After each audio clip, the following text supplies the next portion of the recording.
Seperti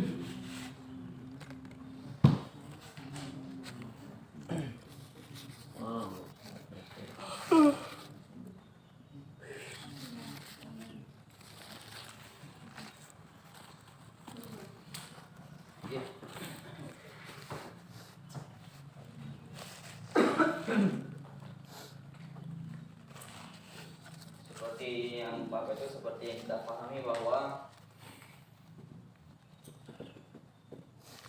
sebuah kalam itu dinyatakan berkualitas jika pada saat kita pahami kalam tersebut banyak pikiran yang terkuras, pikiran banyak yang kita libatkan. Arti pikiran banyak kita libatkan, terkadang pada saat kita memahami sesuatu, kita memahami metodenya dulu, caranya, rumusnya, segala macamnya. Maka makin banyak pikiran terlibat, makin berkualitas kalam tersebut. Kalau misalkan sekali ngomong orang langsung paham, itu kurang berkualitas. Tapi kalau kalam itu sulit dipahami kalau hanya sekilas kita dengar. Tapi pada saat kita simak dengan sesama baru kita ngerti itu kalimat itu berkualitas. Nah, pertanyaan sekarang, kepada kalimat yang mudah kita pahami itu kurang berkualitas, kepada kalam yang sulit kita pahami itu sangat berkualitas. Mengapa seperti itu? Kalau nanya, jawabannya, kalam yang mudah difahami itu kurang berkualitas karena kurang meresap ke dalam jiwa. Artinya ya biasa-biasa saja. Biasa-biasa saja. Kalau misalkan urusan cewek itu, "Dek, abang cinta sama adik juga." Ya enak gitu. Hana perjuangan. Kau mana? Tahu dah kali. Ya, tak mana. Tapi kalau misalkan cewek itu banyak usaha, kayak mana? Dikasih bukuring, kasih martabak, pokoknya banyak usaha berhari-hari, ujung-ujungnya baru I love you today, I love you tomorrow. Nah, mana kau mana? Nah. Maka bicara masalah kalam, kita memahaminya lewat metode. Kita memahaminya dengan ilmu nahwu, ilmu saraf segala macamnya, sehingga ujung-ujung baru tahu kita maksudnya apa. Artinya makin banyak yang kita libatkan pada dalam diri kita, makin banyak yang kita libatkan ilmu-ilmu yang sudah kita kuasai, banyak kita libatkan hingga kita mengerti maksudnya apa kalam itu. Inilah yang membuat makin meresapnya ke dalam jiwa. Arti meresap ke dalam jiwa selalu teringat. Lagi buat cewek pun, kalau nggak ada perjuangan biasa aja, banyak. Tapi kalau misalkan perjuangannya biasa, perjuangannya luar biasa, kalau ada masalah ingat perjuangan. Kau nana? Yalah tu ya kan? Yalah, galeng-galeng. Nah, ini kayak ini juga. Sehingga ilmu yang diraih hanya sekedar mendengar dengan ilmu yang diraih lewat pertanyaan, yang bakal selalu melekat adalah ilmu yang kita raih lewat pertanyaan. Kadang mengapa ada usaha? Nah, nampak nah? Kayak misalkan orang pedagang, uang dikasih sama orang dengan uang hasil kerja kita sendiri. Kalau uang yang dikasih sama orang cepat habisnya, kayak mana? Ukuran pen kabih belum tak sadar. Kalau uangnya masih ada, yang tak sadar, keluar terus. Jadi kalau udah habis, baru duduk, kok nang belum pen kabih belum tak sadar. Ya, tapi kalau misalkan uang dari jadi baik dan sendiri cukup payah habis. Yang mana? Kita beli teringat ada yang lebih penting lagi dari ini. Ya, kemudian kenapa ada usaha? Ya, maka kesimpulannya kalam yang kita pahami lewat usaha ini berkualitas. Ya, ada. Maka seperti pembahasan sebelumnya, pentingnya belajar ilmu nahwu agar kita mengerti rumusan bahasa Arab. Karena bahasa Arab berbeda dengan bahasa kita. Kalau misalkan bahasa kita tulisannya segini, ya udah pahamannya ya segini juga. Tapi kalau misalkan ke bahasa Arab, tulisan begini pembahasannya luar biasa. Ya, benar. Ya. Oke. Nanti kita bahas contohnya gimana nanti. Nah, sekarang pembahasan kita adalah kitab Awamil. Al-awamilu fin nahwi mi'atun. Ya, Bang. Memang kedengarannya biasa-biasa saja. Tapi nanti kita lihat prakteknya nanti. Prakteknya nanti. Dah. Jadi kalimat awamil itu jamak daripada kalimat amil. Artinya dia ada satu, tentu ada dua, tentu ada tiga. Misalkan contoh rajul. Nah, kalau dalam bahasa Arab rajulun itu artinya satu orang laki-laki. Kalau rajulani dua orang laki-laki. Kalau rujulun, kalau rijalun ini banyak laki-laki. Ya, itu kalimat jamak. Arti kalimat jamak artinya satu kalimat yang memiliki makna banyak. Itu jamak artinya. Sudah. Jadi arti amil sesuatu yang bertugas dalam ilmu nahwu. Dalam ilmu nahwu yang namanya amil adalah sesuatu yang bertugas. Sesuatu yang punya fungsi, sesuatu yang bertugas, yang tugasnya mengubah harkat di akhir kalimat. Yang mengubah harkat di akhir kalimat. Itu definisi daripada amil. Jadi yang namanya amil adalah sesuatu yang mengubah, sesuatu yang bertugas mengubah akhir kalimat. Ya, mengubah akhir kalimat. Sesuatu yang bertugas mengubah akhir kalimat itu terbagi dua. Ya, Pak. Ada lafziyah, ada maknawiyah. Kalau istilah yang lain, arti lafziyah ini artinya mahsus. Ya. Dalam istilah dalam istilah lain bahasanya mahsus. Apa arti mahsus? Sesuatu yang bisa dijangkau oleh panca indera ini namanya mahsus. Sesuatu yang bisa dijangkau oleh panca indera ini namanya mahsus. Dalam kehidupan kita sesuatu itu ada. Namun jangkauannya ini adakala bisa dijangkau oleh fisik, adakala bisa dijangkau oleh batin saja, bisa dijangkau oleh fisik. Nah, yang bedakan sesuatu yang bisa dijangkau oleh fisik ini namanya mahsus. Sesuatu yang bisa dijangkau oleh fisik ini namanya mahsus. Karena arti jangkau misalkan sesuatu itu bisa dilihat, bisa didengar, bisa segala macam, artinya bisa dideteksi dengan 5 indera fisik. Ini namanya mahsus. Sudah.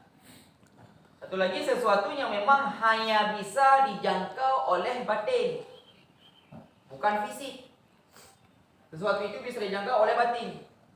Nah, namanya makul. Jadi jangan salah baca nanti. Bahaya nanti.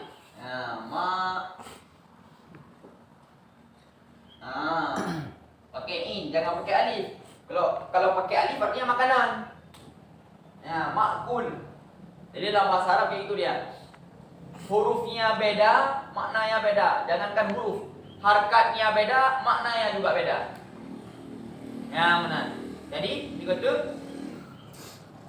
Sesuatu di alam nyata ini ada yang dijangkau oleh indera fisik, ada yang dijangkau oleh indera batin. Maka indera kita itu ada 6. Tapi kan indera ke-6 lagi dalam film masalah tu. Jadi dah pakai indera ke-6 kau menghayal dan indera ke-6 lagi film-film berhana kena. Jamu masa-masa lu nak film waro kan lahir dah umpan lahir waro mata kata oh bika.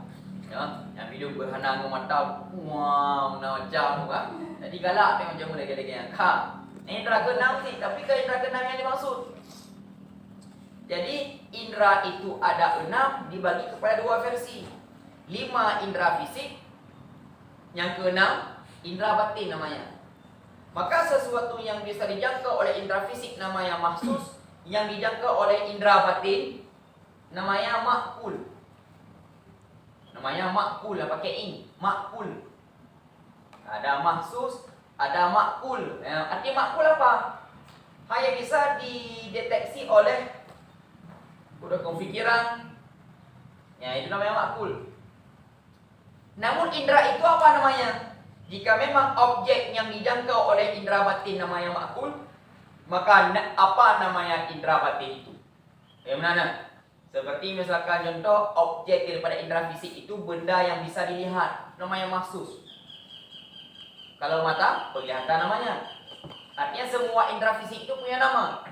Penglihatan, penciuman, peraba, perasa dan segala macamnya. Yang mana? Indera batin apa namanya? Kalau objek yang dijangkau oleh indera batin namanya makul, indera batin itu sendiri apa namanya? Ya, dalam istilah bahasa Arab dinamakan dengan apa? Wujudan. Nah, diistilahkan dengan wujudan. Wujudan namanya. Seperti misalkan kita tidak bisa mendeteksi keberadaan Allah dengan indera fisik.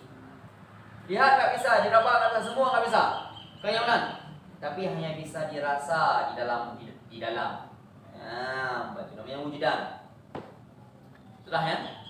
Maka kekuatan daripada indera batin ini lebih daripada kekuatan indera fisik. Artinya bagaimana? Untuk menjangkau sesuatu yang memang sifatnya itu indera fisik bisa dijangkau, berarti hanya sekedar batasan itu saja. Gimana? Tapi kalau misalkan indera batin, makin kuat kekuatan cinta kita, makin besar perasaannya. Gimana? Nah, kayak misalkan contoh Syauqi. Jangan Syauqi selalu. Misalkan contoh Jakaria. Abang Jack. Dia mau menikah sama Dik Markona misalkan. Dah. Jadi karena udah besar rasa cinta bla bla segala macamnya, seakan-akan sendiri pun rasa berdua. Bagaimana? Sendiri pun berasa berdua. Ya, dan pokoknya mana lah. Apa-apa yang tidak disukai oleh Dik Markona pasti dia jaga belah dia sendiri. Bagaimana? Seakan-akan ada dia. Ya, benar. Bahkan jadi yang namanya wujudan, makin besar perasaan kita itu makin besar kekuatannya. Ya, benar. Sudah. Jadi kalau lafziyah, ya. Lagi yang namanya amil sesuatu yang bertugas mengubah harkat akhir, lafziyah yang mahsus, yang nampak. Ya? Yang nampak. Ya, seperti misalkan bahasa bismillahi. Ya. Yang mengubah harkat akhir kalimat ismi dengan harkat bawah. Yang mengubahnya adalah bi. Maka bi ini namanya lafziyah. Lafziyah mahsus yang nampak. Bi dia itu bertugas mengubah harkat akhir. Dia ini yang nampak, namanya mahsus ataupun lafziyah. Jadi arti amil lafzi artinya sesuatu yang bertugas mengubah harkat akhir, lafziyah yang nampak. Sudah? Yang nampak, yang mana? Kalau maknawiyah kebalikannya, yaitu sesuatu yang bertugas mengubah harkat akhir, maknawiyah yang tidak nampak. Yang tidak nampak. Contohnya Allahul ladzi khalaqas samai, misalkan. Nah, yang kalimat Allahu yang membuat kalimat Allah harkatnya dhamma. Siapa? Enggak ada di belakangnya.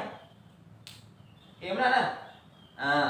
Maka yang mengubah harkat akhir kalimat Allah tidak nampak, tapi ada.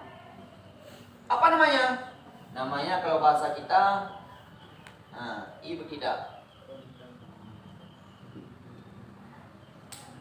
Arti ibtidah kalimat yang kita mulakan. Arti ibtidah kan permulaan. Maka saat kita mengawali sesuatu, kalau bahasa kita gini. Kalau kita lagi ngomong, untuk memberitakan sesuatu, terkadang ada kita pakai dengan kata kerja. Kayak kalau pertamanya kita pakai kata kerja, kayak predikatnya yang pertama. Terkadang pada saat kita mengawali sesuatu pada saat berbicara, yang kita awali bukan dengan predikat tapi dengan subjeknya. Misalkan contoh apa? Anto ke sekolah hari ini. Ya, itu yang berarti yang menjadi awal permulaan kalimat yang terucap adalah subjeknya. Nah, dalam bahasa Arab, jika memang dalam pernyataan, pemberitaan, awal kalimat yang keluar adalah subjek, maka ketentuannya dia itu harkat rumah. Berarti dia kata dalam berbicara, dalam kita ngomong segala macamnya, jika memang awal bahasa yang keluar dari mulut kita adalah subjek, maka dalam bahasa Arab ketentuannya adalah subjek disebut harkatnya rumah. Sudah, harkatnya rumah. Ya benar. Maka yang mengubah harkat Allah kepada rumah namanya tidak, tidak permulaan. Kesimpulannya, pada saat subjek itu kita awalkan, pada saat subjek itu kita jadikan bahasa yang pertama keluar, inilah yang membuat dia itu harkatnya rumah. Sudah? Sudah? Nah, pertanyaannya sekarang begini. Ya, belajar tadi kita ya. Ada A, ada I, ada U. Pertanyaannya, mengapa kalimat yang jika dimulai itu subjek dalam bahasa Arab ketentuannya rumah? Mengapa mesti rumah? Kamu nanya? Siapa bisa jawab? Free pun si bingung, kau kajak-kajak. Juan. Free pun 3 minggu, apa?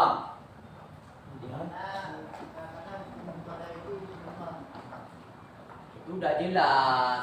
Kayak misalkan, kenapa nama kamu Anto? Ya memang nama saya Anto. Yang lain jawabannya. Yang pertanyaan saya, mengapa mesti rumah? Alasannya karena hukum tanda manfu, itu udah jelas memang. Kalau kita bahasakan dengan bahasa kita di ngaji, ya, artinya gini.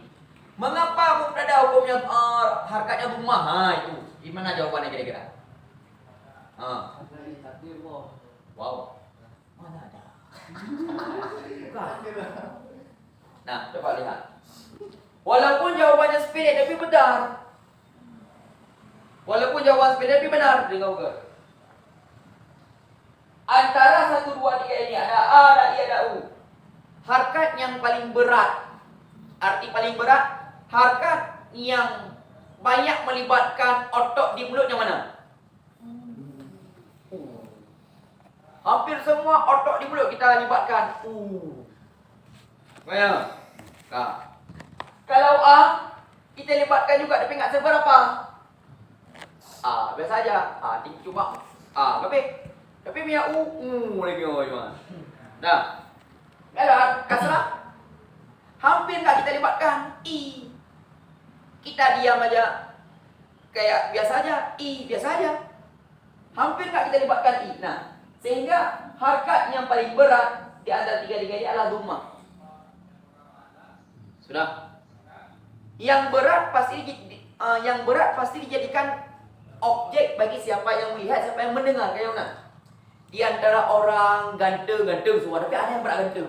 Tujuan mata cewek melihat yang mana? Yang ganteng biasa apa, yang ganteng berat? Misalnya ini kan contoh ganteng semua nih, ganteng semua ganteng nih, enggak ada yang kayak ganteng semua. Udah. Di samping si Anto ini ada lagi dulu, misalkan contoh di sini. Dia masuk Islam, dia mau kuliah lagi di sini, ya pada ini suka mau ada yang mengaji dulu di samping Anto. Kira-kira pandangan kalian di mana? Sama Joki? Bukan. Sama orang yang paling berat. Sudah. Nah, begitu juga pada saat kita berbicara. Pada saat kita berbicara yang lebih apa itu? Objek pendengaran kita pada saat kita mendengar omongan orang. Objek pendengaran kita adalah subjek yang kita subjek yang kita jadikan pada bahan omongan kita. Bagaimana? Contoh misalkan gini, kamu Ando. Saya bilang gini.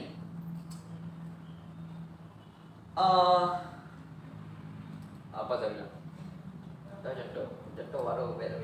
Saya bilang gini. Kucing itu kalau makan kakinya ngangkat sebelah. Itu yang pertama kamu nangkap bahasanya yang mana? Angkat sebelah, kaki angkat sebelah, makan atau kucingnya?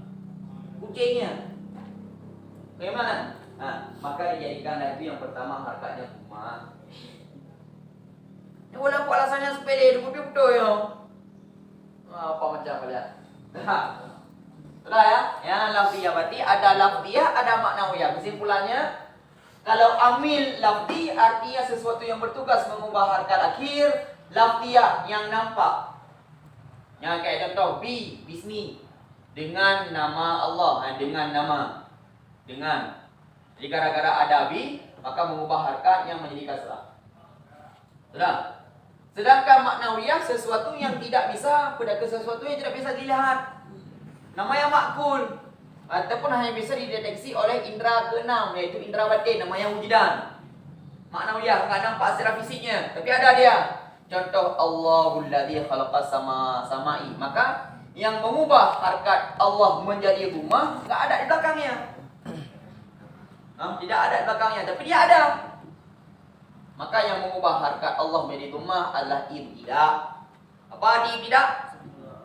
Permulaan. Maksudnya bagaimana? Pada saat kita ngomong, kita berbicara dalam bahasa Arab, ayo, subjek yang dijadikan sebagai awal permulaan kita ucapkan, ketentuannya dia harkat rumah. Itulah maksud ibtida.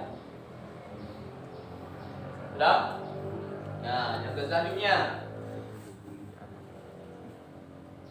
Contoh ya, maksudnya pentingnya dari ilmu.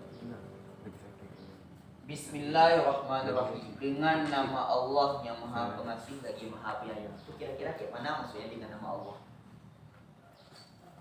Kita hanya sekedar tahu terjemahnya saja. Kita hanya sekedar tahu artinya saja. Tapi ternyata maknanya luar biasa. Kira-kira kayak mana maksudnya dengan nama Allah? Kayak mana misalkan kira-kira? Artinya yang kita perlukan bukan Allah, tapi nama. Ya enggak? Ya enggak? Dengan nama Allah. Bukan dengan Allah, tapi dengan nama. Berarti yang kita butuhkan bukan Allahnya, namanya. Itu hanya sudah pertanyaan untuk menjebak. Jangan kira, oh sesat nih. Kalau pertanyaan untuk menjebak, yang ini bukan seperti ini. Yang pancing suasana alim. Ya mana? Dengan nama Allah. Berarti yang kita perlukan namanya, bukan Allahnya. Tanya, aku berlindung dengan nama Allah. Berarti kita berlindung dengan nama Allah, bukan pada Allahnya. Kamu nanya? Jawabannya bagaimana? Jawabannya kita bedah dengan ilmu nahu yang kata-kata bi. Jadi bi artinya dengan, faedahnya banyak. Salah satunya faedahnya isti'anah. Apa di isti'anah? Minta tolong, memohon pertolongan. Seperti misalkan saya menulis dengan spidol. Artinya spidol adalah alat bantu bagi saya untuk menulis. Kayak ini isti'anah dah. Kita meminta bantu pada nama Allah. Maksudnya bagaimana? Ya, maksudnya adalah ini tulisannya seperti ini. Nah, ini ada pesan moral di dalamnya. Pesan moral berbentuk hajat. Artinya, serulah, panggillah nama Allah yang banyak sesuai dengan apa yang kita hajatkan. Nah, apa yang kita hajatkan? Misalkan contoh apa misalkan? Contoh si Idul Fadli. Dia sudah bulan tua. Udah krisis ekonominya. Dompetnya sudah kering. Ya, menunda kan? Jadi dia tahajud malam. Tahajud malam dia berdoa untuk memudahkan rezeki. Nama apa yang cocok untuk memanggil Allah? Ya Razak. Ya, tahu mana? Misalkan contoh Dijul. Ya, Dijul mau menikah, tapi cewek itu tak suka sama dia. Ya, benar kan? Jadi susah dia. Yang berharap ada solusi dari masalah cintanya. Maka dia memanggil Allah dengan bahasa Ya Fattah. Mana? Artinya sesuaikan. Maka dengan nama Allah artinya kita meminta bantu pada nama, maksudnya panggillah Allah sesuai hajat. Ya, panggil Allah sesuai hajat kita. Jadi kalau hajat rezeki berarti panggil Allah dengan bahasa Ya Razak. Maka inilah yang dimaksud dengan arti ini. Jangan kebayang yang namanya karamah itu pada aulia saja.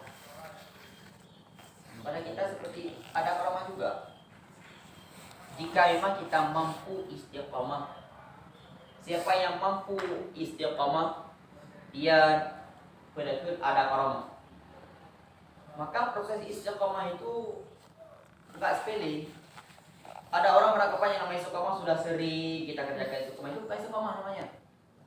Misalkan contoh kayak kalian, yang jamaah maghrib ada selalu misalkan, itu bukan istiqamah. Itu belum sampai kepada tingkatan istiqamah. Jadi jangan kebayang yang namanya istiqamah yang sudah sering kita kerjakan berulang-ulang, itu bukan istiqamah tuh. Mampu sih? Empat. Yang pertama namanya takwim.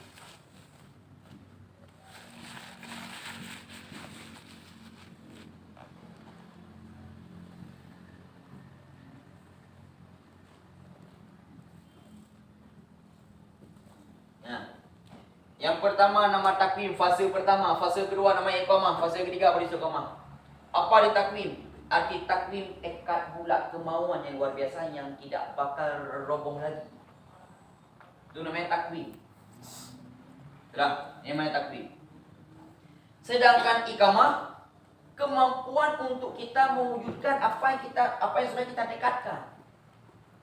Kemampuan untuk mewujudkan apa yang sudah kita tekadkan. Ini namanya iqamah.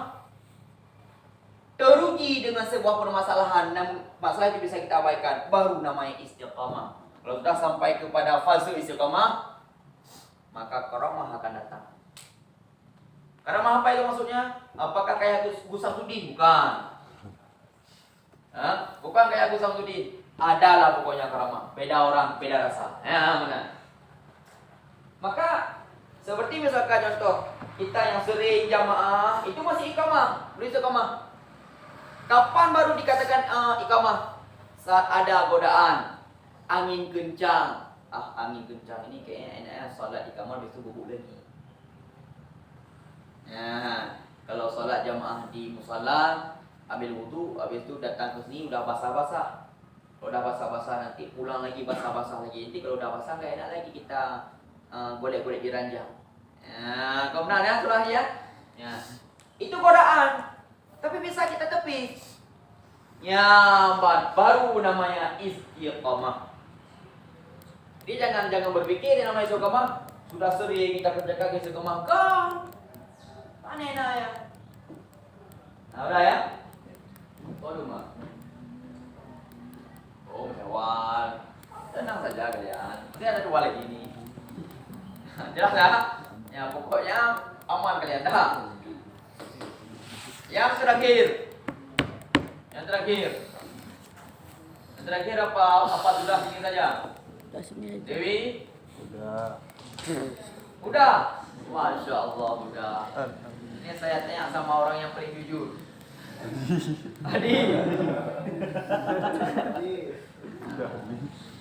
Adi. Kenapa nggak bisa bergerak semalam? Digital dia bunuh. Di apa itu dikejar jin di Cagwala ya. Jadi nggak bisa gerak ya. Macam tu. Karena kamu orang yang paling jujur. Kita sudahi apa kita sambung lagi 2 perkara lagi? Jujur kamu. Lihat kawan-kawanmu. Harus dengan jawaban pribadimu, jangan lihat kawan-kawanmu.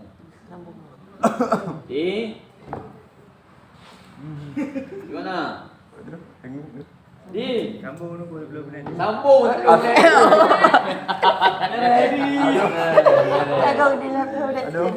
sambung ke dia. Ya kan? Sambung belum nanti. Siapa yang jujur kira-kira? Jujur semua. Leo, nak jujur aku. Lampunya dia jujur punya pungut. Keluar. Nah, sebelum kita sudah ada pertanyaan. Belum ada pertanyaan, kamu lagi nih. Oi, ada kamu yang kalau satu lagi nih. Oh, itu. Ada. Pak udah Islam dulu. Mana? Apa? Bang gua Salah fardu wajib terus. Kita waktu sholat fardu itu sholat rawatib cuma baca lagu. Dalam kitab usul fiqh ada sebuah teks matanya redaksinya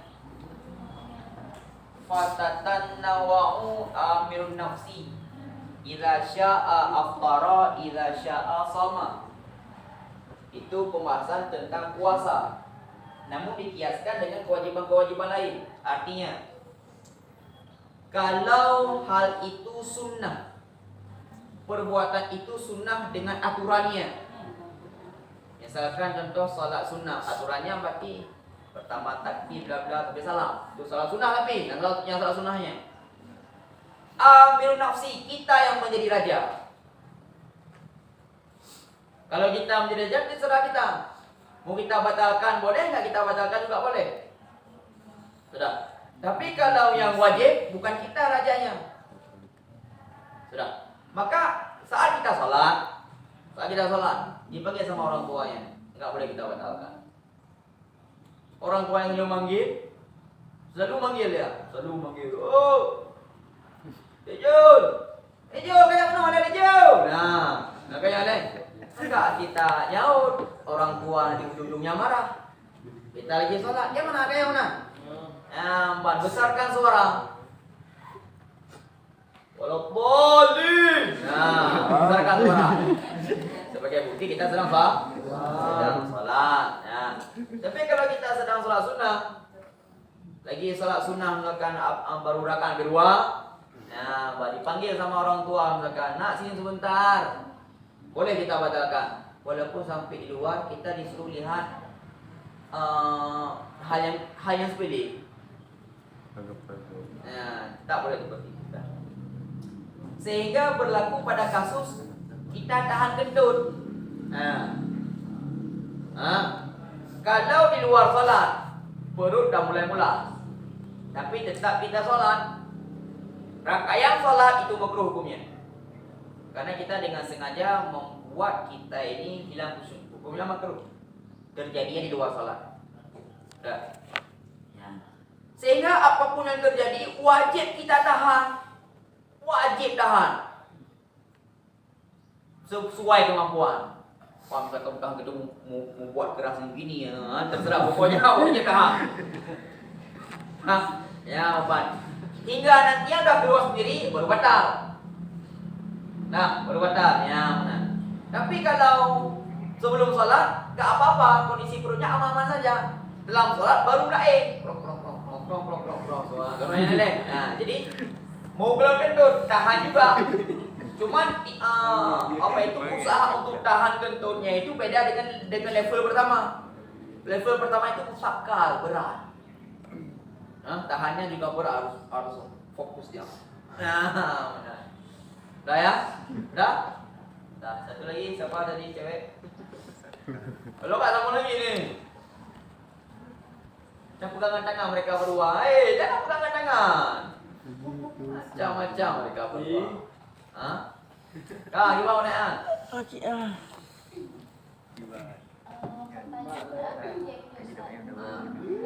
dalam hujah itu digunakan huruf D sebagai hujah? Kenapa tidak dengan huruf yang lain saja? Misalkan seperti huruf jim dijadikan sebagai hujah. Al aslu la yus'al. Yang sudah jadi dari sononya jangan dipertanyakan lagi. Karena itu terjawab. Memang perlu dan jawabannya ini mantap juga ini. Bukan jawaban untuk membantah, untuk membuat pertanyaan ini sepele enggak. Semua itu terjawab nanti pada pembahasan sama iya. Karena pertanyaannya menyangkut dengan sama iya, kita bahas sama iya. Kata dia berarti ini tambah lagi ya. Wallahu a'lam bishawab. Kenapa nih?